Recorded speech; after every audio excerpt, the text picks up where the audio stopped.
How do you do, sir? How do you do, madame? Don't you know we try to preserve a romantic atmosphere? It's good to see you again, Mr. List. That's what all our patrons expect. So every charming note will be ruthlessly checked. Gently does it try to preserve a romantic atmosphere. Think of all the love affairs assist. What more noble callings than ours? Tending each new beautiful bud of love, making sure each delicate seedling blossoms. Treat each tryst and rendezvous as your own, bearing in mind the gravity of your task. All these lovers want is one shining hour. Is that such a terrible lot to ask?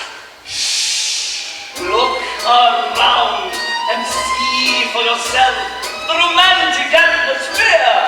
Victor! Stephanie, that's what all our patrons demand. That's the reason why they're here. Victor! Hugo! They all come here just for the food. And if you don't believe me, try tasting our food.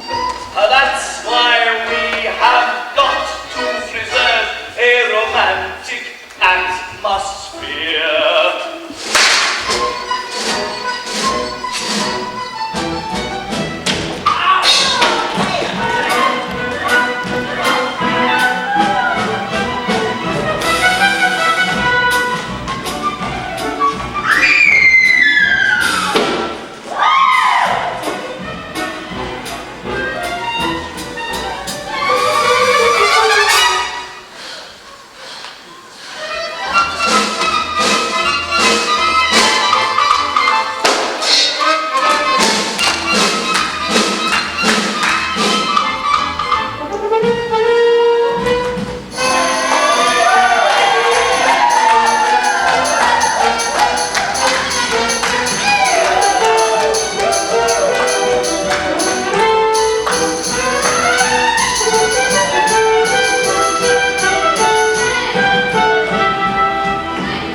Let me think.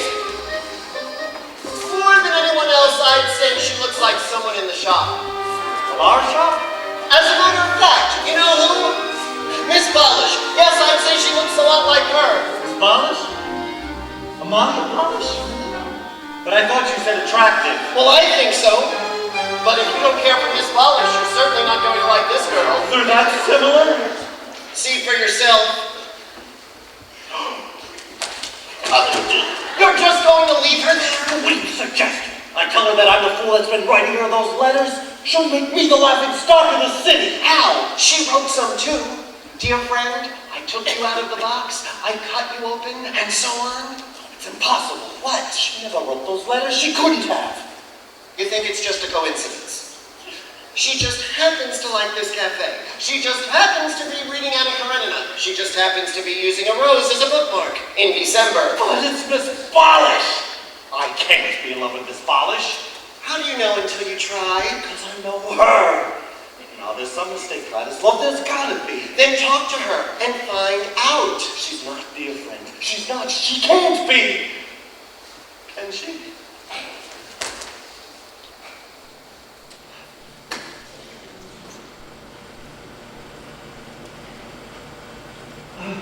Miss Polish.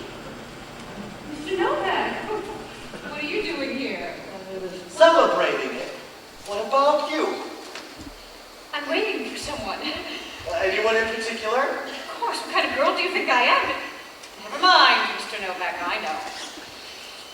May I sit down a minute? No, I'm afraid not. You won't help me celebrate, Miss Polish? Celebrate? My freedom, Miss Polish. Just think of it. Tomorrow is Wednesday, and I can sleep as late as I like. Mr. Novak, I'm sorry, but I told you that chair and this glass are reserved. You won't have one quick drink with me? I'm afraid I One won't. small farewell drink? All right, if it's very small and very quick.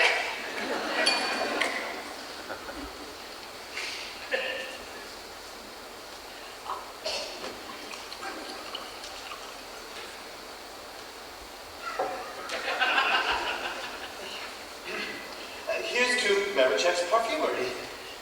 And to the people who work there. Oh, and to the people who used to work there. And to sleeping late on Wednesdays. And of course to you and I. Oh, that covers everything.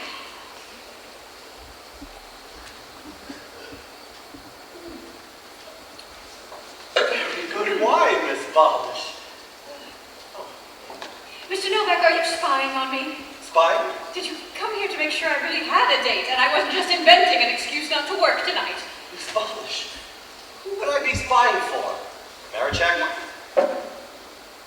Mr. Novak, if you don't leave the table immediately, I am going to have to call the waiter. Yes, madame. Oh, there you are. May I put a word in? The Cafe Imperial is a rendezvous for lovers. Look around you. We try to preserve a romantic atmosphere. I find it very difficult, madame, when you and your husband insist on fighting right in the middle of it. Not my husband. This is a business associate. Then talk business someplace else, please.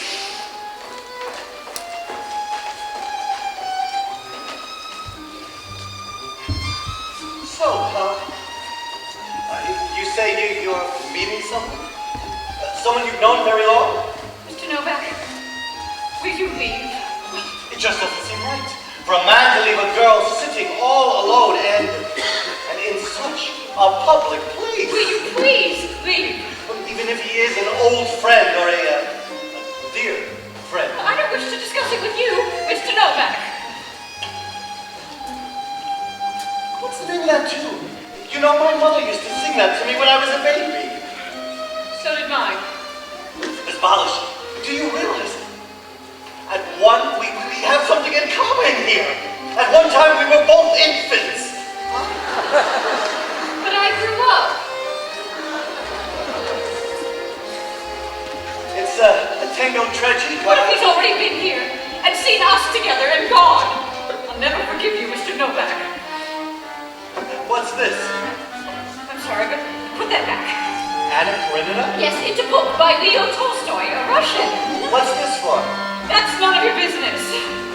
Polish, is it possible that you've never met this man? Oh, no. That's ridiculous. Of course it is.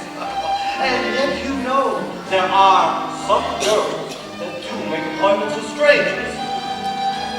sometimes it turns out rather well. On the other hand, not so well. You know, I seem to recall a girl I used to remember. She met a man through a lonely hearts club. Well, they kept corresponding back and forth for a while, and they finally decided to meet. You know, I seem to recall that she was to have a rose in a certain book, and he was supposed to have the same flower in his buttonhole. So they recognized each other, I guess. You know, the next day, they found her left leg floating in the Danube. They never did find the rest of her, or the book. At the count of 5, I'll scream, so you'd better go, and soon. But I just want to talk to you. Don't forget I've had some wine and nothing to eat since noon. Well, we could go get a sandwich or something if you'd like. Dante once described all the depths of hell. If I had my way, you will know them well. Miss Polish! 3. What? You are easily the most insensitive man alive. You surprise me! Oh, I'm sorry, but I'm fighting for my life. 4.5 will you go? Then 5.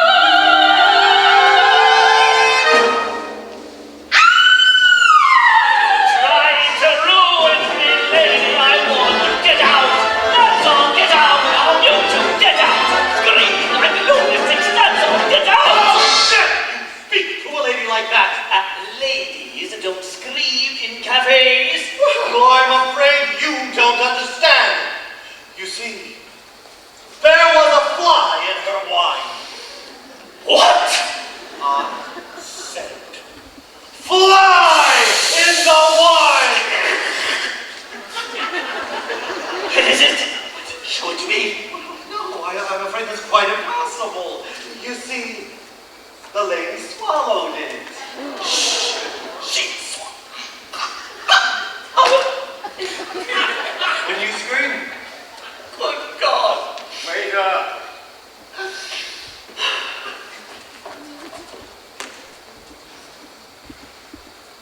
Really, Mr. Novak? No matter how much you despise me or how unhappy you are, haven't you had enough revenge? What? I don't understand you. Well, how could you? You never listened to me. You never even looked at me. How wrong you are, Mr. Novak. I'm looking at you right now, and shall I tell you what I see? I see a smug, pompous, petty tyrant, very sure of himself and very ambitious, but I see him 10 years from now selling shampoo, and 20 years from now selling shampoo, and 30 years from now still selling shampoo, because basically, do you know what he is? Just a not very handsome, not very young, not very bright man with balding hair and the personality of a python!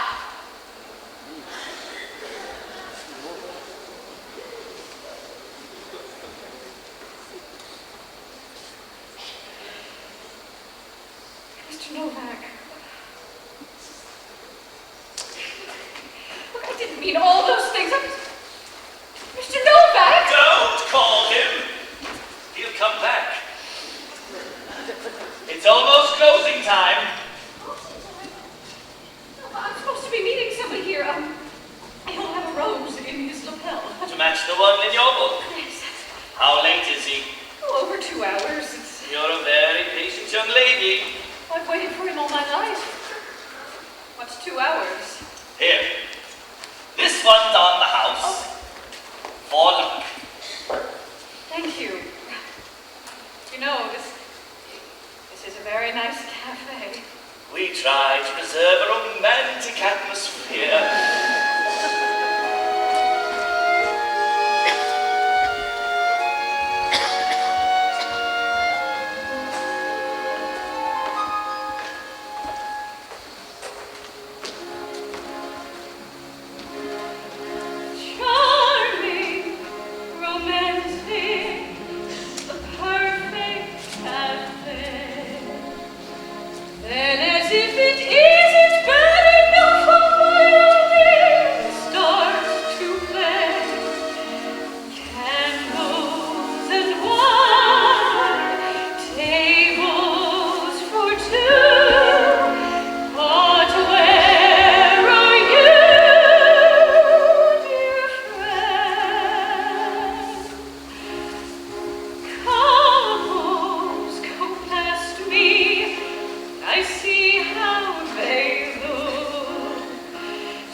We're closing up.